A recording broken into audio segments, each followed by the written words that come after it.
Seja bem-vindo à Revista Fórum, eu sou Carlito Neto, historiador e cientista político, e hoje eu estou aqui para analisar com vocês a água no suco do chupeta que foi jogada pelo próprio Valdemar da Costa Neto. Para quem não está entendendo o que aconteceu, é uma coisa bem simples, tá? O deputado Chupeta, junto com alguns outros parlamentares que puxam o saco do Chupeta, como Eros Bondini, uma figura ligada supostamente à Igreja Católica, colocou ali em discussão um projeto que ele quer pautar na Câmara para que o Nicolas Ferreira possa ser candidato em 2026 a, quem sabe, presidente da República ou em 2030, ou também ser candidato em 2026 a o cargo de senador da República. No ano que vem, o deputado Chupeta, apesar dessa cara de menina aí, ele tem 30 anos. Ele fará, se não me falha a memória, em maio, 30 anos. Então ele já terá a idade mínima para concorrer ao cargo de governador de estado. Pelo projeto do Eros Bondini, a ideia é que o Nicolas possa ser candidato ao cargo de senador da República também, que cairia para 30 anos de idade, e o cargo também de presidente da República, que também cairia para 30 anos de idade. Se não candidato em 2026, porque evidentemente que o PL não deixaria ele ser o candidato à presidência da República, ser candidato, quem sabe, em 2030, onde ele não teria idade mínima de 35 anos, mas se o projeto do Eros Bondini passasse, ele teria idade mínima pelo projeto do Eros Bondini. E é o que aconteceu. Muita discussão começou a ser feita sobre a possibilidade do Nicolas Ferreira ser candidato a governador em Minas Gerais, porque ele é uma figura que aparece bem posicionada em alguns institutos de pesquisa, e entenda, alguns Paraná Pesquisa, né, porque são os institutos que o Nicolas ou o Cleitinho aparecem de lavada ali na frente das pesquisas. E só vocês lembrarem, né, a Paraná Pesquisa é aquele instituto ligado ao PL, onde Bolsonaro sempre dá de lavada no Lula, sempre dá de lavada no Haddad. Todas as pesquisas que aparecem ligadas a esse instituto aí, Lula, na melhor das hipóteses, aparece sempre no empate técnico com Bolsonaro. Raramente o Lula passa do Bolsonaro, e até quando passa, também é dentro da margem de erro do empate técnico. E aí o Valdemar da Costa Neto, dono do PL, deu uma entrevista para a CNN Brasil e foi questionado ali sobre a possibilidade do deputado Chupeta, que inclusive, notícia boa para vocês, tá? Foi condenado a pagar R$200 mil pelaquela gracinha que ele tentou fazer no dia 8 de março de 2023, colocando aquela peruca, dizendo que ele se sentia uma mulher e que as mulheres estavam perdendo espaço para homens que se sentem mulher. O que acabou acontecendo?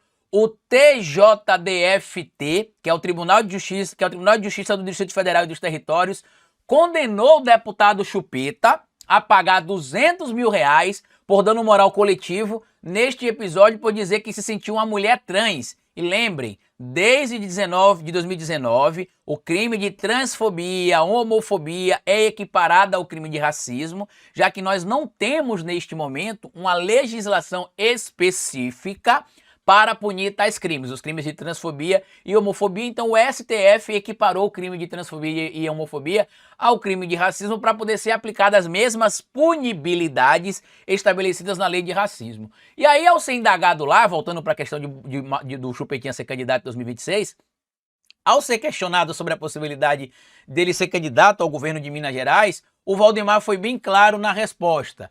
É importante ele ter mais experiência para chegar ao poder executivo. Na pesquisa Paraná Pesquisa, recentemente divulgada, inclusive, tá? O Nicolas aparece liderando e o Cleitinho também aparece liderando. Claro, ambos em cenários distintos. Tanto que dois bolsonaristas citados ali na pesquisa, Cleitinho e Nicolas Chupetinha, o Cleitinho ainda aparece 3 décimos à frente do Nicolas. Ele aparece com 39,7 e o Nicolas aparece com 39,4. Outro fator também que não pode ser ignorado é que os candidatos que aparecem na sequência ali, tanto no cenário do Cleitinho quanto no cenário do Nicolas Chupetinha, é o ex-prefeito de BH, o Alexandre Calil, seguido pelo Rodrigo Pacheco, o Reginaldo Lopes. A gente sabe que o Alexandre Calil, em tese, né, não seria mais próximo hoje do governo do presidente Lula, mas que é algo que poderia mudar facilmente, tá? Deixa eu só confirmar aqui, inclusive, em que partido está agora o Alexandre Calil, para eu poder trazer para vocês aqui a informação. Deixa eu ver em que partido ele está agora. Cadê? PSD, é isso? Que é o partido PSD, Partido Social Democrático, que é o partido do Kassab, que é o mesmo partido, inclusive, ainda consta aqui que ele é do PSD. Se ele saiu, eu não tenho como confirmar para vocês agora, mas o que tá aqui é que ele tá no PSD ainda, que é o partido do próprio Pacheco, que também aparece na pesquisa. O Calil aparece com 19,3 em um cenário aqui onde o candidato é o Cleitinho, seguido aqui por Rodrigo Pacheco com 14,6 e seguido por Reginaldo Lopes, perdão, do PT com 3,8%.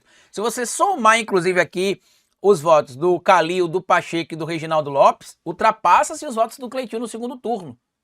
Tá? Ou até no primeiro turno, se conseguir consolidar uma campanha em torno ali, quem sabe, do Calil ou do Pacheco, com vice talvez do Partido dos Trabalhadores ou de outro partido ligado à esquerda, tá? E aí o que aconteceu?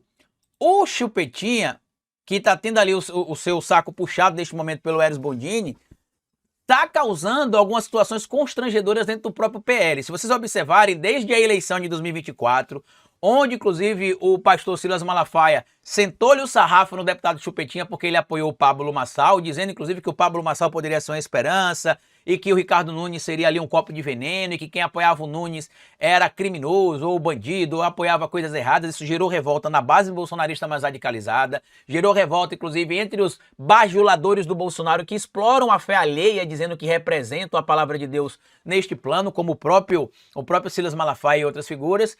E aí o que é que está acontecendo nesse meio termo? O Bolsonaro procurou o Cleitinho e quer trazer o Cleitinho do Republicanos, que é o partido do pastor Marcos Pereira, né, o bispo Marcos Pereira da Igreja Universal, que é o partido do Tarcísio de Freitas, para que ele venha pro PL, que poderia se chamar muito bem, supostamente, tá? Partido dos Ladrões, porque tanta maracutaia supostamente envolvendo o PL aparece aí. E aí o Bolsonaro teria convidado o Cleitinho para que ele viesse para o PL, para poder disputar o pleito em 2026 por Minas Gerais pelo PL. O que é que eu acho? E aqui a gente vai ver se o Cleitinho é inteligente ou se ele é burro, como muita gente imagina.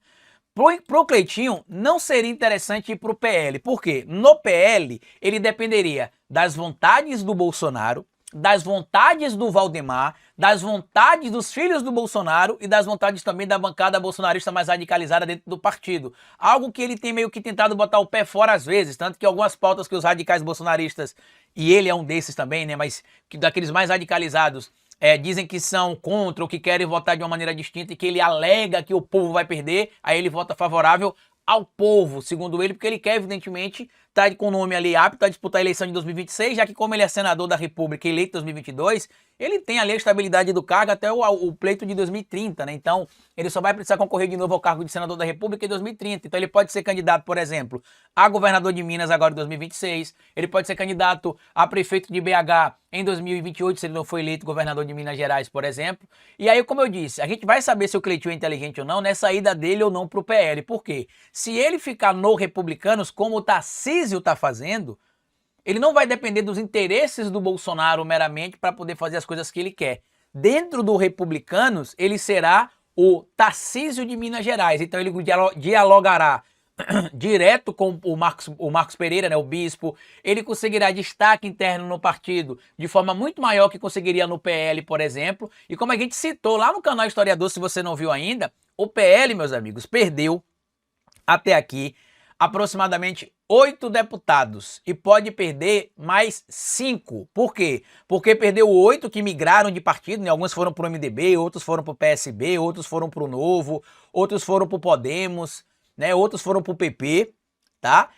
E ainda tem o caso da cassação da Carla Zambelli, que dependendo do cálculo que foi feito, pode levar ela e mais 4, gerando ali mais 5 cadeiras a menos para o PL na Câmara dos Deputados Federais. Fora aqueles que podem buscar migração no ano que vem ainda durante o período da janela partidária, para poder concorrer ali às eleições de 2026, quem sabe por outro partido. Então eu acho, inclusive, que o Bolsonaro está tentando cooptar o Cleitinho para o PL, para que o Tarcísio não fique sendo tratado como o, entre aspas, único nome para suceder o Bolsonaro, porque o Bolsonaro não quer que essa concentração fique no Tarcísio, porque ele sabe que se isso acontecer, o capital político e eleitoral que ele tem ainda, né, porque caiu muito se você pegar de 2022 para cá, ele acabará sendo desfacelado porque o Tarcísio é o candidato das grandes mídias, é o candidato do mercado e é o candidato da elite brasileira. Mas deixa aqui o seu comentário sobre o que é que você acha dessa questão, que o Valdemar barrou o Chupeta de ser candidato a governador em 2026. Tem algumas pessoas, inclusive,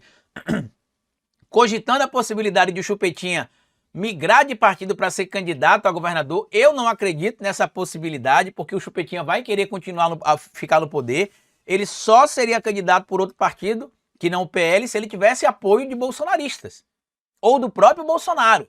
Caso contrário, eu acredito que o Chupeta será candidato à reeleição ao cargo de deputado federal e em 2028 aí ele tenta ser candidato a prefeito de BH, tá bom? Compartilhe esse vídeo se você puder, se inscreva aqui no canal da Revista Fórum, deixa seu like, grande abraço e até o nosso próximo encontro. Tchau!